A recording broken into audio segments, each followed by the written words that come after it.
ತಮಗೆಲ್ರಿಗೂ ಗೊತ್ತಿರುವಂತೆ ವಕ್ಫ್ಗೆ ಸಂಬಂಧಪಟ್ಟಂತೆ ಆಸ್ತಿಗಳು ದೊಡ್ಡ ಕಾಂಗ್ರೆಸ್ ಸರ್ಕಾರ ಇವತ್ತು ವಿವಾದಕ್ಕೆ ಕೈ ಹಾಕಿರುವಂತ ಸರ್ಕಾರದಲ್ಲಿ ಇವತ್ತಿನ ಕಾಂಗ್ರೆಸ್ಸಿನ ಸಿದ್ದರಾಮಯ್ಯನವರ ಸರ್ಕಾರ ರೈತರನ್ನ ಒಕ್ಕಲೆಬ್ಸುವಂತ ರೀತಿಯಲ್ಲಿ ಕೆಲಸವನ್ನ ಶುರು ಮಾಡಿ ಈ ಸರ್ಕಾರಕ್ಕೆ ವಕ್ಫ್ ಆಸ್ತಿಗೆ ಸಂಬಂಧಪಟ್ಟಂತೆ ಜಮೀರ್ ಖಾನ್ ಅವರು ಎಲ್ಲಾ ಜಿಲ್ಲೆಗಳ ಪ್ರವಾಸ ಮಾಡಿ ಇಡೀ ಬೆಂಕಿ ಹಚ್ಚುವಂತ ಕೆಲಸವನ್ನ ಇವತ್ತು ನಡೆದಿರುವಂತದ್ದು ಬಹಳ ಕರ್ನಾಟಕದ ರೈತರಿಗೆ ಮತ್ತು ಹಿಂದೂ ವಿರೋಧಿ ಸರ್ಕಾರ ಅನ್ನೋದನ್ನ ಮತ್ತೊಂದು ಬಾರಿ ಸಾಬೀತನ್ನ ಪಡಿಸಿದೆ. ತಮ್ಗೆ ಗೊತ್ತಿರುವಂತೆ ಬಳ್ಳಾರಿ ಜಿಲ್ಲೆಯಲ್ಲಿ ಕೂಡ ಸರ್ಕಾರ ಒಂದ್ ಕಡೆ ಡಿಕ್ಲೇರ್ ಮಾಡಿರುವಂತ ಪ್ರಾಪರ್ಟಿಗಳನ್ನ ಅಂದ್ರೆ ಯಾವ್ಯಾವ್ದು ವಕ್ಫ್ ಆಸ್ತಿಗಳಿಗೆ ಬರ್ತದೆ ಅಂತ ಹೇಳಿ 65 ನಮ್ಮ ಬಳ್ಳಾರಿ ಜಿಲ್ಲೆಯಲ್ಲಿ ಮಸ್ಜಿದ್ಗಳಿಗೆ, ಹಳ್ಳಿಗಳಲ್ಲಿ ಮತ್ತು ಸುನ್ನಿ ಸಮಾಜಕ್ಕೆ ಅಂತಂತೇಳಿ 65 ಕಬ್ರಸ್ಥಾನಗಳಿಗೆ ಮಸೀದಿಗಳಿಗೆ ಕೂಡ ಸರ್ಕಾರ ಅಧಿಕೃತ ಅಂತೇಳಿ ಘೋಷಣೆ ಮಾಡಿರುವಂತ ಪಟ್ಟಿ ನಾವೆಲ್ಲರೂ ಕೂಡ ಇಲ್ಲಿ ನೋಡ್ತೇವೆ. ಆದ್ರೆ ತಮಗ್ ಗೊತ್ತಿರ್ಲಿ ಇದರಲ್ಲಿ ಯಾವುದು ಅಧಿಕೃತ ಅನಧಿಕೃತ ಇವ್ರಿಗೆ ಹೇಗ್ ಬಂತು ಅನ್ನೋದನ್ನ ಉಲ್ಲೇಖ ಇಲ್ಲ. ಸುಮ್ಮನೆ ಈ ಸರ್ವೆ ನಂಬರು, ಈ ಮಸ್ಜಿದ್, ಈ ಕಬ್ರಸ್ತಾನ್ ನಮ್ದು ಅನ್ನೋದನ್ನ ವಕ್ಫ್ ಪ್ರಾಪರ್ಟಿ ಮತ್ತು ಎನ್ಕ್ವೈರಿ ಡಿಪಾರ್ಟ್ಮೆಂಟ್ ಕಡೆಯಿಂದ ನೋಟಿಸ್ ಗಳನ್ನ ಕೊಟ್ಟಿರುವಂತದ್ದು ನಿಮ್ ಗಮನಕ್ಕೆ ತರ್ತಾ ಇದ್ದೀನಿ. ಈ ತರದ್ದು 65 ಜನರದ್ದು ಒಂದು ಪಟ್ಟಿ ನಿಮ್ ಗಮನಕ್ಕೆ ನಾನು ತರ್ತಾ ಇದ್ದೀನಿ. ಎರಡನೇ ವಿಚಾರ, ನಮ್ ಬಳ್ಳಾರಿ ಜಿಲ್ಲೆಯಲ್ಲಿ ಬೊಮ್ಮನಹಾಳಲ್ಲಿ ಹೇಮರೆಡ್ಡಿ ಅನ್ನುವಂತ ಒಬ್ಬ ರೈತನ ಮೇಲೆ 8 ಎಕರೆ, ಪಂಪನಗೌಡ್ರು ಅನ್ನುವಂತ ಒಬ್ಬ ರೈತನ ಮೇಲೆ, ಪಂಪನಗೌಡ್ರು ಸನ್ ಆಫ್ ಬಿ ಗಾರ್ಲಿಂಗನಗೌಡ್ರು ಅಂತಂತೇಳಿ ಅವ್ರದ್ದು 5 ಎಕರೆ ಜಮೀನು, ಮತ್ತು ಹಾಗೆ ಕೇಶವ ರೆಡ್ಡಿ ಅಂತಂತೇಳಿ ಬೊಮ್ಮನಾಳ್ ವಿಲೇಜ್ ಅಲ್ಲೇ ಈ ರೀತಿಯ 5 ಜನರಿಗೆ ನೋಟಿಸ್ ಅನ್ನ ಕೊಟ್ಟಿರುವಂತದ್ದು. ಅವ್ರದ್ದು 6 ಎಕರೆ, ಪಂಪನಗೌಡ್ರದ್ದು 5 ಎಕರೆ ಮತ್ತು ಹೇಮರೆಡ್ಡಿ ಅವ್ರದ್ದು 8 ಎಕರೆ. ಇನ್ನ ಇಬ್ಬರದು ಒಂದು ಪೂರ್ಣ ಮಾಹಿತಿಯನ್ನ ಕಲೆಕ್ಟ್ ಮಾಡ್ತಾ ಇದ್ದೀವಿ. ಸ್ವಲ್ಪ ಅವರು ಈ ವಾತಾವರಣದಲ್ಲಿ ಭಯಭ್ರಾಂತರಾಗಿ ಕೆಲವರು ಹಿಂದೆ ಸರಿತಾ ಇದ್ದಾರೆ. ಬಳ್ಳಾರಿ ಜಿಲ್ಲೆಗೆ ಸಂಬಂಧಪಟ್ಟಂತೆ ರೈತರ ಹೆಸರಲ್ಲಿ ಲೇಪಾಕ್ಷಿಗೌಡ ಮತ್ತು ತಂದೆ ಕಟ್ಟೇಗೌಡ ಅಂತಂತೇಳಿ ಇವರು ಪಾಣಿಯನ್ನ ಬಿಡುಗಡೆ ಮಾಡಿರುವಂತದ್ದು.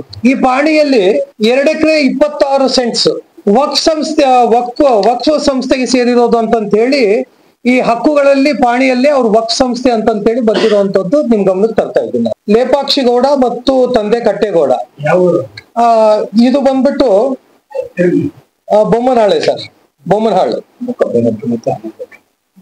ಒಂದಿದು 14/8/2023 ಹೀಗೆ ಈ ನೋಟಿಸ್ ಅನ್ನ ಕೊಟ್ಟಿದ್ದಾರೆ. ಏನು ಅಂತ ಹೇಳಿದ್ರೆ ವಕ್ಫ್ ಅವ್ರು ಕೊಟ್ಟಿರುವಂತದ್ದು ಏನೋ ಒತ್ತುವರಿ ಆಗಿದೆ ಅಂತೇಳಿ ಕೊಟ್ಟಿದ್ದಾರೆ. ಇದು ವಕ್ಫ್ ಪ್ರಾಪರ್ಟಿ ಅಂತೇಳಿ, ಮತ್ತು ಪಾಣಿಗಳಲ್ಲಿ ಕೂಡ ವಕ್ಫ್ ಸಂಸ್ಥೆಗೆ ಸಂಬಂಧಪಟ್ಟಂತೆ ಲೇಪಾಕ್ಷಿಗೌಡದು ಕೂಡ ಪಾಣಿಯಲ್ಲೇ ಬಂದಿರುವಂತದ್ದು. ಇದು ಎರಡನೇ ವಿಚಾರ. ಮೂರನೇದು ಸಿರುಗುಪ್ಪದಲ್ಲಿ, ಈಗ ಇಬ್ರಾಹಿಂಪುರದಲ್ಲಿ ಕೂಡ 2018ರಲ್ಲೇ ವಕ್ಫ್ ಬೋರ್ಡ್ಗೆ ಸಂಬಂಧಪಟ್ಟಂತೆ ಕಲ್ಲಿನ ಕೋಟೆಯಲ್ಲಿ 4 ಜನರ ರೈತರ ಮೇಲೆ ಈ ರೀತಿಯಾಗಿ ನಡೆದಿರುವಂತದ್ದು ಗಮನಕ್ಕೆ ಬಂದಿದೆ. ಸಿರುಗುಪ್ಪದಲ್ಲಿ ಇಬ್ರಾಹಿಂಪುರ 2021ರಲ್ಲಿ ಸಮೀಕ್ಷೆ ಈ ವಕ್ಫ್ ಪ್ರಾಪರ್ಟಿ ನಮ್ದು ಅಂತೇಳಿ ಸರ್ವೆ ಕಾರ್ಯಕ್ಕೆ 21ರಲ್ಲಿ ಕೈ ಹಾಕಿದ್ರು. ಅವ್ರಿಗೆ ದಿಕ್ಕು ತೋಚದೆ, ಇದೆಲ್ಲ ಕೂಡ ದಿಕ್ಕು ತೋಚದೆ ಅವರು ಒಂದಿಷ್ಟು ರೈತರು ಬಹಳಷ್ಟು ಗಾಬರಿ ಆಗುವಂತ ಸ್ಥಿತಿಯಲ್ಲಿ ಇದ್ರು. ಅವರು ನಾಳೆ 21ನೇ ತಾರೀಕು ನಮ್ ಜೊತೆಯಲ್ಲಿ ಪ್ರತಿಭಟನೆಯಲ್ಲಿ ಭಾಗವಹಿಸ್ತಾರೆ. ಯಾವುದೇ ವಕ್ಫ್ ಪ್ರಾಪರ್ಟಿ ಇದ್ರೆ ವಂಶ ಪಾರಂಪರಿಕವಾಗಿ ಏನ್ ಪ್ರಾಪರ್ಟಿ ಏನಿದೆ ಅದನ್ನ ಒಂದ್ಸರಿ ಆಧಾರವನ್ನ ಇಟ್ಟುಕೊಂಡು ಮತ್ತು ಅದನ್ನ ಯಾರಿಗ್ ಸೇರ್ಬೇಕು ಅನ್ನೋದು ಕೊಡ್ಬೇಕೇ ಆಗ್ಲಿ, ಕಂಡ ರೈತರುಗಳ ಹೆಸರು ಮೇಲೆ ಇದು ಪ್ರಾಪರ್ಟಿ ನಮ್ದು ಅಂತ ಹೇಳ್ತಾ ಇರುವಂತದ್ದು ಇದು ಬಹಳ ದುರಂತದ ಸಂಗತಿ ಅಂತಂತೇಳಿ ನಾನು ನಿಮ್ ಗಮನಕ್ಕೆ ತರ್ತೇನೆ. ಎರಡನೇದು, ಮೊನ್ನೆ ತಾನೆ ಜಮೀರ್ ಖಾನ್ ಅವರು ಬಳ್ಳಾರಿ ಜಿಲ್ಲೆಯ ಉಸ್ತುವಾರಿಗಳು ಅವರ ಹೇಳಿಕೆನೆ ಇಡೀ ಕಾಂಗ್ರೆಸ್ ನಲ್ಲಿ ಕೂಡ ಕೆಲವರು ವಿರೋಧವನ್ನ ವ್ಯಕ್ತಪಡಿಸ್ತಾ ಇದ್ದಾರೆ. ಇದು ಸರಿಯಲ್ಲ, ಕಾಂಗ್ರೆಸ್ಸಿನ ಕರ್ನಾಟಕ ರಾಜ್ಯದ ರೈತರ ಭೂಮಿಯನ್ನ ಹೀಗೆ ಕಬಳಿಸುವಂತದ್ದು ಸರಿಯಲ್ಲ. ಮಠಾಧೀಶರು, ಬಳ್ಳಾರಿ ಜಿಲ್ಲೆಯ ಮಠಾಧೀಶರು ಪತ್ರಿಕಾಗೋಷ್ಠಿಯನ್ನ ಮಾಡಿದ್ದಾರೆ. ಇದು ಮಠಾಧೀಶರನ್ನ ಕೆಲವರು ಕೂಡ ಮಠಗಳಿಗೆ ಕೈ ಹಾಕುವಂತ ಕೆಲಸ ಮಾಡಿದ್ದಾರೆ. ಅದಕ್ಕೆ ಕೊಟ್ಟೂರು ಶ್ರೀ ಸಂಗಮ ಬಸವೇಶ್ವರ ಸ್ವಾಮಿಗಳು ಕೂಡ, ಕೊಟ್ಟೂರು ಸ್ವಾಮೀಜಿ ಕೂಡ ನೇತೃತ್ವದಲ್ಲಿ ಮಠಾಧೀಶರ ಪರಿಷತ್ತು ಕೂಡ ಒಂದು ಪತ್ರಿಕಾಗೋಷ್ಠಿ ಮಾಡಿರುವಂತದ್ದು ತಮಗೆ ಗೊತ್ತಿದೆ. ಇನ್ನೊಂದು ವಿಚಾರವನ್ನ ನಿಮ್ ಗಮನಕ್ಕೆ ತರ್ತೇನೆ. CM ಇಬ್ರಾಹಿಂ ಅವರು ಕೂಡ ಈ ರೀತಿಯಾಗಿ ತಪ್ಪು ಅನ್ನೋದನ್ನ ಹೇಳೋದಕ್ಕೆ ಶುರು ಮಾಡಿದ್ದಾರೆ. ಆದ್ರೆ ಒಂದು ದುರಂತ ಏನಂತ ಹೇಳಿದ್ರೆ, ಇವತ್ತು ನಾವು ನೋಡ್ತೇವೆ, ಒಂದು ಉದಾಹರಣೆಗೆ ನಮ್ಮ ಕಣ್ಣು ಮುಂದೆ ಕೋಟೆ ಮಲ್ಲೇಶ್ವರ ದೇವಸ್ಥಾನ ಇದೆ.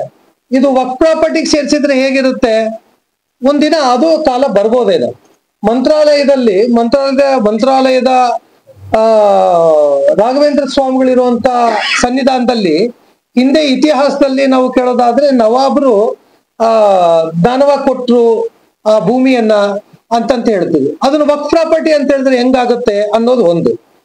ಹಾಗೆ ಹಂಪಿಯಲ್ಲಿ ಕೂಡ ಅವತ್ತಿನ ಬಹುಮನಿ ಸುಲ್ತಾನ್ರು ಯಾರು ದಾಳಿ ಮಾಡಿದ ನಂತರ ಅವರು ಇಲ್ಲಿಂದ ಸೋತೋದ ಮೇಲೆ ಈ ಸಂಸ್ಕೃತಿಗೆ, ಈ ಪರಂಪರೆಗೆ, ಹಿಂದುತ್ವದ ನಾಡಿಗೆ ಅವರು ದಾಸೋರಾಗಿ ಅವರಲ್ಲಿ ಬಹುಮನಿ ಸುಲ್ತಾನ್ರಲ್ಲಿ ಇರುವಂತ ಕಿರೀಟವನ್ನ ವಿದ್ಯಾರಣ್ಯ ಗುರುಗಳಿಗೆ ಕಾಲಲ್ಲಿ ಅವ್ರನ್ನ ಅರ್ಪಣೆ ಮಾಡ್ತಾರೆ.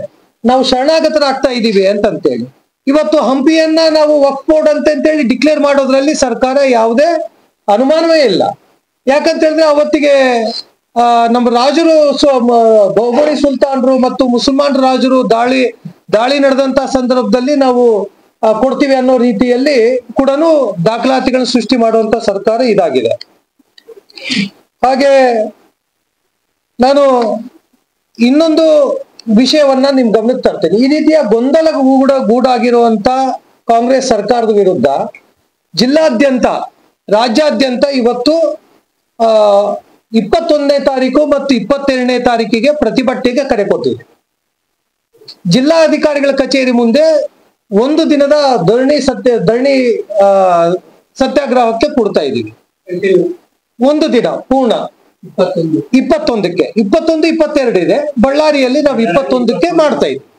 ಅದಕ್ಕೆ ಆದ್ರೆ ಎಲ್ರು ಕೂಡ ಮಠಾಧೀಶರು ಇರ್ಬೋದು, ರೈತರು ಇರ್ಬೋದು, ಬಡ ಮುಸಲ್ಮಾನರು ಕೂಡ ಇದರಲ್ಲಿ ವಕ್ಫ್ಗೆ ಇದು ಬಹಳ ಅಪಾಯಕಾರಿ ಅಂತಂತ ಹೇಳಿ ಕೆಲವರು ರೈತರು ಕೂಡ ಭೇಟಿ ಮಾಡುವಂತ ಸ್ಥಿತಿ ನಿರ್ಮಾಣ ಆಗಿದೆ.